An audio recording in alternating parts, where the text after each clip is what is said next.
Very interesting story. 3 is a lucky number. At 5 o'clock on a September afternoon, Ronald Torbay was making preparations for his third murder. He was being very careful. He realized that murdering people becomes more dangerous if you do it often. He was in the bathroom of the house that he had recently rented. For a moment he paused to look in the mirror. The face that looked back at him was thin, middle-aged and pale. Dark hair, a high forehead and well-shaped blue eyes.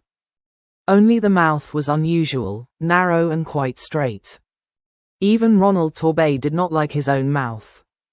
A sound in the kitchen below worried him. Was Edith coming up to have her bath before he had prepared it for her? No, it was all right. She was going out of the back door. From the window he saw her disappearing round the side of the house into the small square garden. It was exactly like all the other gardens in the long street.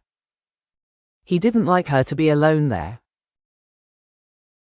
She was a shy person, but now new people had moved into the house next door, and there was a danger of some silly woman making friends with her. He didn't want that just now. Each of his 3 marriages had followed the same pattern. Using a false name, he had gone on holiday to a place where no one knew him. There he had found a middle-aged, unattractive woman, with some money of her own and no family.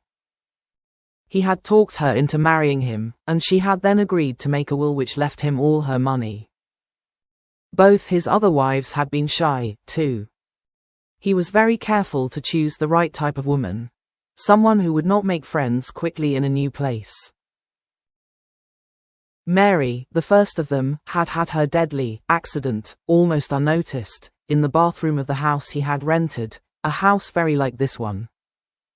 But in the north of England instead of the south. The police had not found anything wrong.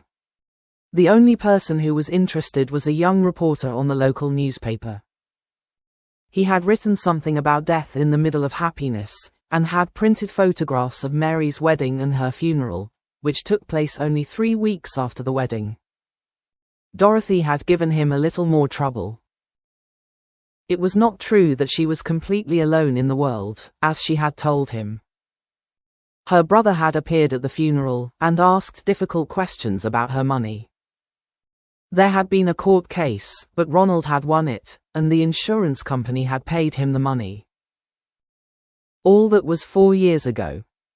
Now, with a new name, a newly invented background, and a different area to work in, he felt quite safe. From the moment he saw Edith, sitting alone at a little table in the restaurant of a seaside hotel, he knew she was his next subject. He could see from her face that she was not happy. And he could also see that she was wearing a valuable ring.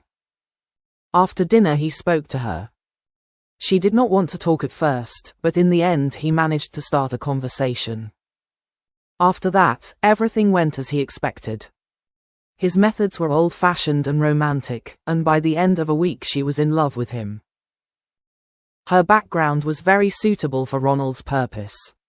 After teaching at a girls' school for 10 years, she had gone home to look after her sick father and had stayed with him until he died. Now, aged 43, she was alone, with a lot of money, and she didn't know what to do with herself. Catch a new episode of our stories every day at 12 p.m. Eastern Time. Subscribe please. Thank you.